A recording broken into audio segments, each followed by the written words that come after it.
जी, hello दोस्तों, मैं हूँ कमर चीमा, उम्मीद है आप लोग ठीक होंगे। दोस्तों, एक बड़ी डेवलपमेंट हुई है कि इंडिया ने Russian manufactured guided missile frigate INS Tushil जो है, वो कमीशन कर ली है। और इस सिलसिले में भारत के जो डिफेंस मिनिस्टर हैं राजनाथ सिंह साहब और भारत के chief of naval staff admiral Dinesh Tripathi साहब जो हैं, उन्होंने एंड अदर इंडियन ऑफिशियल जो हैं, उन्होंने कमीशनिंग सेरेमनी में हिस्सा लिया है। और इंडियंस ये कहते हैं कि ये जो है इंडिया की नेवी की ऑपरेशनल कैपेबिलिटी जो है वो इंडियन ओशन में एनहांस करेगी। और असल में मुकाबला है चाइनीज़ पीएलए, सिर्फ चाइनीज़ पीएलए नहीं, पाकिस्तान भी है। और दूसरा ये है कि ये जो बेसिकली को इंडिया ने 2.5 अरब डॉलर जो है ये दिए थे रशिया को। ये एक एग्रीमेंट 2016 में हुआ था और ये कहा जा रहा है कि this is the 4th stealth frigate जो इंडियन नेवी के पास आया। और जो इससे पहले जो 2 शिप्स थीं, वो रशिया में बनी थी, वो और 2 जो है वो इंडिया के अंदर बनी थी। इंडिया आपको पता है आत्मनिर्भर भारत के हवाले से कोशिश करता रहता है कि कुछ वो बार-बार जो मैन्युफैक्चरिंग है वो उसको शिफ्ट करे इंडिया के अंदर। अब ये एक दिस इज़ समथिंग सिग्निफिकेंट। और राजनाथ सिंह साहब का इस सेरेमनी को अटेंड करना, ये सारी सिचुएशन जो है ये हमारे सामने आती है। इससे ये पता चलता है कि इंडिया इज़ फुली रेडी, ठीक है? कि इंटरनेशनल वाटर्स में चाइना का और पाकिस्तान का मुकाबला करना है। चाइना का वो इसलिए करना है क्योंकि उनके लिए ज़रूरी है और पाकिस्तान का तो ट्रेडिशनल राइवल है चाइना। देखें, उनको ये फ्रिगेट इसलिए चाहिए कि इंटरनेशनल वाटर्स के अंदर ये जो जिसे कहते हैं ना कि ये चीज़ जब देखते हैं वो, तो उनको चाइनीज़ का जब सामना करना पड़ता है तो मुश्किल आती है। अब अमेरिकन्स इतनी तेज़ी से वो चीज़ें डिलीवर नहीं करते, जिस तेज़ी से इंडिया की रिक्वायरमेंट है। तो कौन फिर ध्यान देता है? फिर अमेरिकन्स की तरफ तो नहीं जाएँगे इंडियंस, बिकॉज़ इंडियंस परेशान हैं कि भाई ये जो multi role stealth guided missile frigate है, अगर आप इसे इमीडिएटली कमीशन नहीं करते, इंडिया की मैरीटाइम स्ट्रेंथ नहीं बढ़ती, इंडिया जो है वो कहता है कि जी हमारी तो लॉन्ग स्टैंडिंग फ्रेंडशिप है। हमारी तो शेयर्ड वैल्यूज़ हैं। अच्छा, मज़े की बात ये है कि एक डेमोक्रेटिक एंड एक अनडेमोक्रेटिक मुल्कों की शेयर्ड वैल्यूज़ क्या हो सकती हैं वैसे इंडिया और रशिया की अगर देखा जाए। लेकिन सबसे इम्पोर्टेंट चीज़ शेयर्ड वैल्यू से भी इम्पोर्टेंट चीज़ है म्यूचुअल ट्रस्ट, ठीक है जी? एंड स्ट्रैटेजिक प्रिविलेज्ड पार्टनरशिप है। इंडिया इसको बोलता है कि स्ट्रैटेजिक प्रिविलेज्ड पार्टनरशिप है। सो ये जो स्ट्रैटेजिक प्रिविलेज्ड पार्टनरशिप है, ये इंडिया को हेल्प आउट करती है कि उसको जो चीज़ चाहिए। और फिर वो जो मैंने आपको बताया कि इंडियन गवर्नमेंट का जो विज़न है आत्मनिर्भर भारत, ठीक है जी? कि वो कहते हैं कि मेड इन इंडिया। तो ये चीज़ें उनको हेल्प करती हैं। और जैसे पाकिस्तान कंटिन्यूअसली काम कर रहा है उसके साथ चाइना के साथ, उसकी खैर मैं बाद में आता हूँ और मैं आपको बताऊँगा, कोशिश करूँगा कि इंडिया पाकिस्तान की नेवीज़ का बता सकूँ, न्यूक्लियर ट्राइड के बारे में बात कर सकूँ कि न्यूक्लियर ट्राइड जो है वो इंडिया ने अचीव कर ली, पाकिस्तान की क्या पोज़ीशन है। सो ये बेसिकली एक कोलैबोरेटिव एफर्ट्स हैं रशियन और इंडियन इंडस्ट्रीज़ की, जिसमें इंडियन जो है वो अपनी टेक्नोलॉजिकल एक्सीलेंस शेयर कर रहे हैं, ठीक है जी। सो एक वो जाता है ना, एक लफ्ज़ बोला जाता है जॉइंटमैनशिप, ठीक है जी। इंडिया और रशिया जो है उन्होंने टेक्निकल और ऑपरेशनल कैपेबिलिटीज़ जो है ये मिल के हासिल की हैं। और इसमें देखें अमेरिकन्स उतना मदद नहीं कर रहे, यही चीज़ें इंडिया को बुरी लगती हैं कि इंडियन नेवी जो है उसकी कमिटमेंट है कि वो कहते हैं जी इंडियन ओशन रीजन जो है वो हमारी कमिटमेंट है। ठीक है जी। पायरेसी के हवाले से, आर्म्स, ड्रग्स के हवाले से, स्मगलर्स के हवाले से, नॉन स्टेट एक्टर्स के हवाले से, गल्फ़ ऑफ ओमान में देखें, गल्फ़ ऑफ ईडन में देखें, स्विस में देखें, मलाक्का में देखें, ऑस्ट्रेलिया में, माडागास्कर में, ठीक है, मोज़म्बिक चैनल, ये सारे जो एरियाज़ हैं, वहाँ पे इंडियन नेवी ऑपरेट करती है इंडियन ओशन रीजन के अंदर। और इंडिया, आपको ये भी पता है कि इंडिया कहता है जी हम तो नेट सिक्योरिटी प्रोवाइडर हैं। इंडिया एक नेट सिक्योरिटी प्रोवाइडर है, ठीक है ना जी? इंडिया नेट सिक्योरिटी प्रोवाइडर है, तो उसमें तो फिर आपको ज़ाहिर-सी बात है, आपको टेक्नोलॉजिकल देखें, if a country is a net security provider, on its own तो डिफरेंट चीज़ है। लेकिन अगर वो मुल्क अमेरिका से, रशिया से, फ्रांस से, इज़राइल से अपनी डिफेंस कैपेबिलिटी को एनहांस कर रहा है, तो इट मीन्स इट्स लॉन्ग, वो जिसे कहते हैं ना, there is many a slip between cup and lip, Delhi दूरस्थ। बहुत सारी चीज़ें इंडिया कहता है, लेकिन ऑन ग्राउंड वो चीज़ें डिलीवर करना बड़ा मुश्किल काम है इंडिया के लिए। मैं आपको बात बताऊँ, क्योंकि इंडिया फॉर एग्ज़ाम्पल जो सगार रीजन है, उसको आप देखें, इंडिया अपने आप को ये कह रहा है मुसलसल, लेकिन द क्वेश्चन रिमेन्स कि भाई ये काम करना बड़ा मुश्किल है, ठीक है ना जी?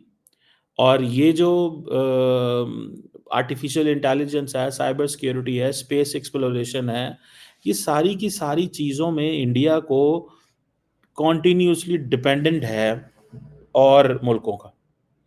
इंडिया जो है वो अमेरिकन मिलिट्री की तरह अकेला नहीं है। सो नेट सिक्योरिटी प्रोवाइडर जो इंडिया ने लफ्ज़ बोला हुआ है, वैसे इसके ऊपर किसी दिन इंडियन किसी नेवी ऑफिशियल से बात करनी चाहिए कि उनका क्या माइंडसेट है और वो क्या कहते हैं। बहरहाल ये एक इम्पॉर्टेंट डेवलपमेंट है। और ये जो तुशिल है, आईएनएस तुशिल जो है, ये एक आप समझ लें, ये एक तलवर क्लास शिप है, और एक वहीं पे जो सेंट पीटरबर्ग में शिपयार्ड में ये बनी, और ये आप समझ लें कि उन्होंने जो एग्रीमेंट्स किए हुए हैं, जो 9 साल पहले के एग्रीमेंट है, डिलीवरी 9 साल बाद मिलती है, इतना मुश्किल है शिप लेना। मैं वैसे बाय द वे मुझे भी इत्तेफ़ाक हुआ नेवल शिप पे, मेरे पास वो कैप भी पड़ी हुई है, पीएनएस टीपू सुल्तान, मैं भी उस पे गया हुआ था। हमारी एक मैरीटाइम सिक्योरिटी वर्कशॉप थी, तो उसके सिलसिले में हमें वहाँ पे लेके गया, हमें प्राइम मिनिस्टर ने बड़े सर्टिफ़िकेट भी दिए। मैंने अपने ट्विटर पे लगाए हुए हैं। तो सो एनी हाउ, अब ये जो आईएनएस तुशल है, ये मेरा ख़्याल है कि जो इसकी कैपेबिलिटीज़ में अगर देखा जाए, तो एडवांस वेपन्स मौजूद हैं। ब्रह्मोस वो जो कि jointly developed supersonic cruise missile हैं, फिर वर्टिकली लॉन्च जो है, स्टिल वो सरफेस टू एयर मिसाइल हैं, उसकी रेंजेस उन्होंने एनहांस कर दी है। इसी तरह स्टेल्थ फीचर्स इसके अंदर मौजूद हैं, और रैपिड गन, जो जिसे कहते हैं ना, रैपिड फायर गन सिस्टम है, एंटी सबमरीन टॉर्पीडोज़ हैं इसके अंदर, मतलब electronic warfare and communication sweet भी इसके अंदर है। सो बड़ी स्टेट ऑफ द आर्ट उन्होंने शिप ली है भाई, क्योंकि उनको पता है आइंदा जाना ही हमने समंदरों में है।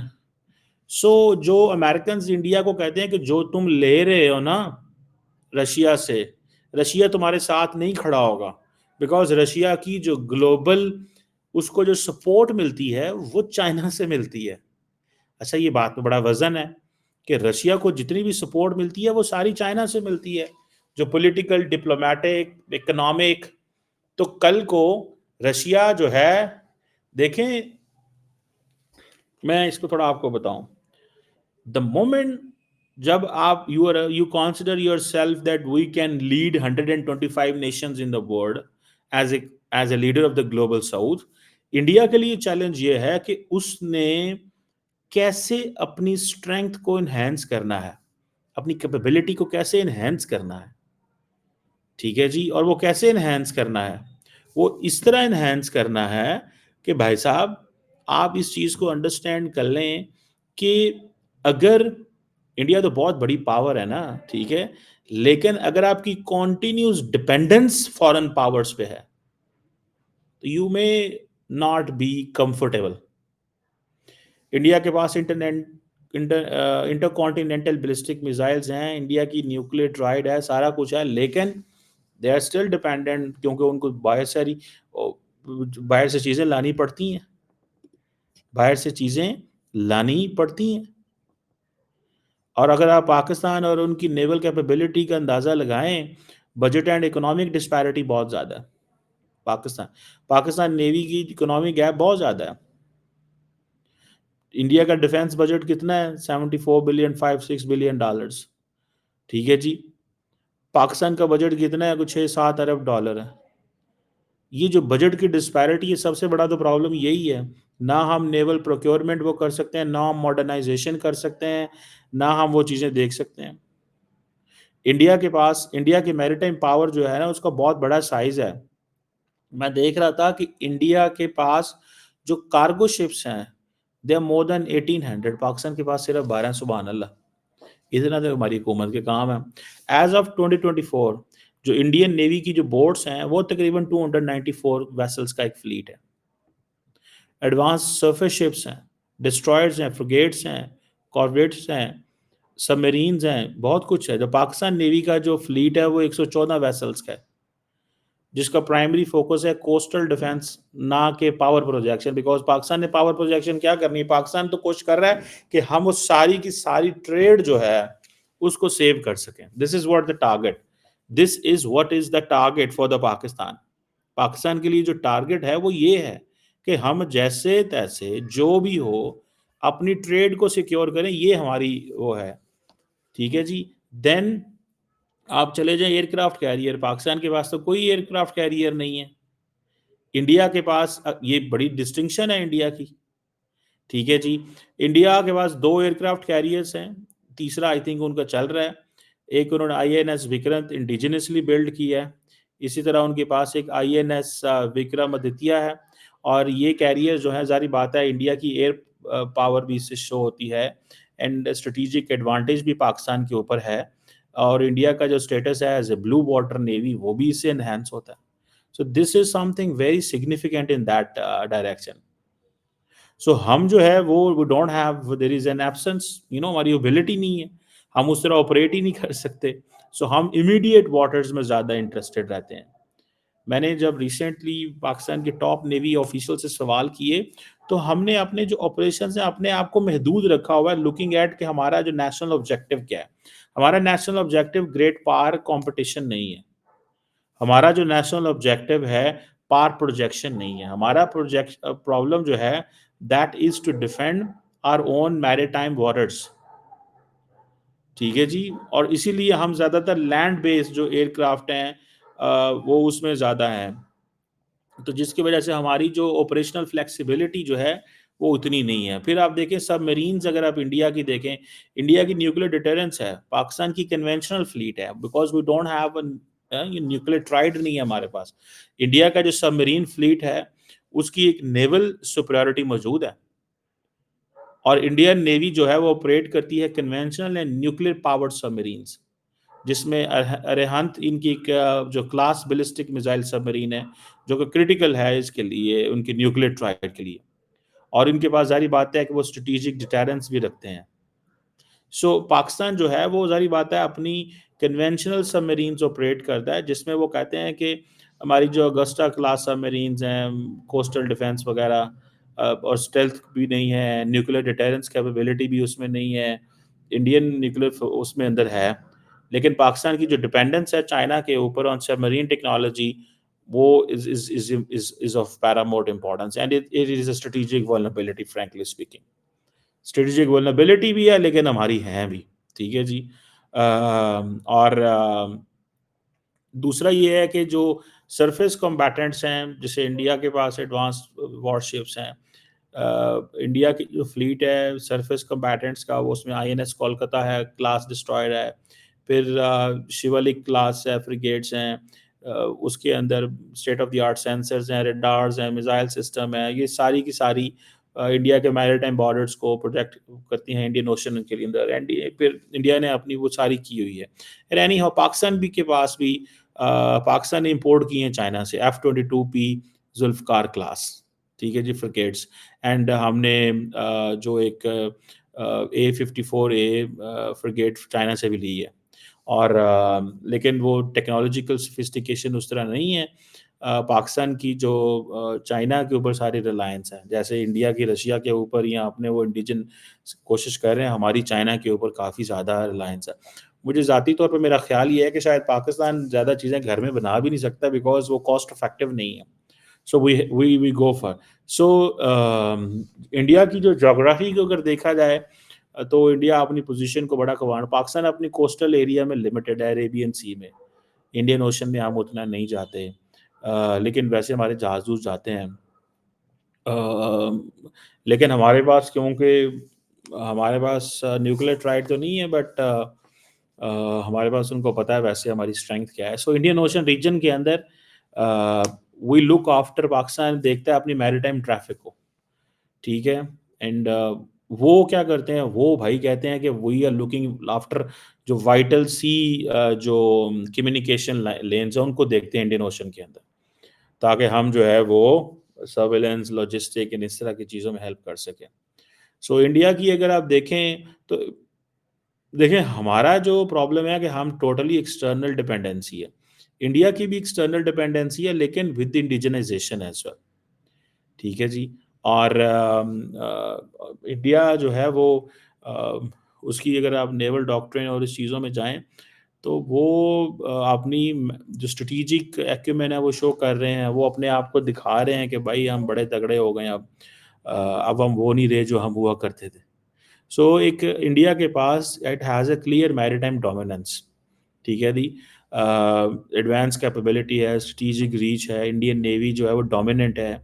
इंडियन ओशन रीजन में ब्लू वाटर स्टेटस उसके पास है, एयरक्राफ्ट कैरियर हैं, न्यूक्लियर सबमरीन्स हैं, इंडिजिनाइजेशन की तरफ फोकस है, ठीक है जी।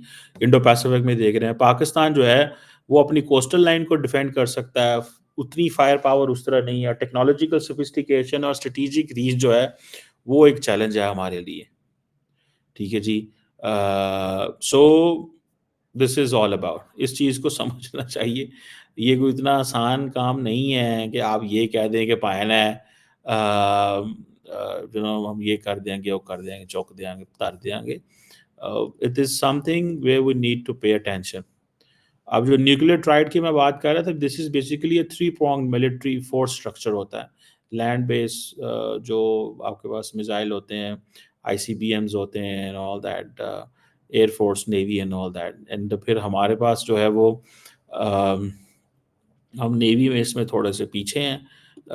सारी बातें इन्वेस्ट करना पड़ता है। हमारे बारे में ये कहा जा रहा है कि हम न्यूक्लियर ट्राइड में एंटर हो चुके हुए हैं। ये कहा जाता है, ठीक है जी। पाकिस्तान ने एक सबमरीन लॉन्च क्रूज़ मिसाइल जो है बाबर 3 एक जो है वो टेस्ट किया था इंडियन ओशन के अंदर। और ये कहा जा रहा है कि ये एक लैंड जो है वो लॉन्च बाबर 2 का ये एक वेरिएंट है, मिसाइल का एक वेरिएंट है। 450 किलोमीटर पे इसने हिट किया था। सो पाकिस्तान मिलिट्री ने इसके ऊपर स्टेटमेंट वगैरह जारी की थी कि इस हवाले से इंडिया ने फिर अग्नि 5 inter continental ballistic missile, India के डिज़ाइन आप देखें ना, इंडिया सीधे ही लंबे ही फायर मारता है। वो जा रहा है, मैं यूरोप जा रहा हूँ जी, मैं चाइना की उस साइड पे जा रहा हूँ। पाकिस्तान को तो हिलने नहीं देते यार वो। आपको पता है पाकिस्तान को वो हिलने नहीं देते। ठीक है जी। सो हमने वो आज मैं किसी दोस्त से बात कर रहा था कि हम कितनी को डिफेंस पे लगाएँ। मैं किसी दोस्त से बात कर रहा था, मैंने कहा यार वो ना हम देख लो फ़ौज पाकिस्तान की मज़बूत है, हम देखो सीरिया नहीं बने, हम इराक नहीं बने, हम लीबिया नहीं बने। उस दोस्त ने मुझे कहा, उसने कहा सीरिया, इराक, लीबिया तो नहीं बने पर कनाडा भी नहीं बने हम। मतलब वेची की फँस-फुस गए हैं। So these are some important things and मेरा ख़्याल से कि जो अ, ये एक जिसे कहेंगे ना कि वो जो भुट्टो साहब ने कहा था ना कि हम घास खाएँगे, हैं? तो घास पे अवाम आ गई है, ठीक है जी। घास पे अवाम आ गई है। लेट्स सी कि ये कब तक हम जो है ना वो प्रॉपर घास पे लगे रहते हैं या क्या होता है हमारे साथ। But it's very significant in that कि अगर इंडिया इतने बड़े पैमाने पे ये सारा कुछ कर रहा है, तो वेयर डू वी स्टैंड, और क्या हम अपनी नेवी शेवी पे पैसा लगाना चाहिए और करना चाहिए। That's what I understand. क्योंकि अगर आप नेवी पे पैसा नहीं लगाते तो आपका एक साइड सिक्योर नहीं है। देखिए जो अगली जंगें होनी है ना वो लिमिटेड जंगें होनी है, कोई फुल स्केल जंग थोड़ी होनी है। छोटी-छोटी जंगें होनी हैं और छोटी जंगों में फिर ये होता है कि आप जो उसमें फिर आपके लिए आपने you have to act abruptly act करना पड़ता है। एंड दैट इज़ वेयर आप जैसे हमने फॉर एग्ज़ाम्पल इंडिया ने जब हमला किया, तो पाकिस्तान ने जब जवाब दिया, तो that was an abrupt action है वो, उसी वक़्त करना पड़ता है। उसमें आप इंतज़ार नहीं कर सकते, यू कांट वेट, वेट कीता देगे, ये है एक चीज़। Let's see what comes out of the situation and what is it. Thank you very much.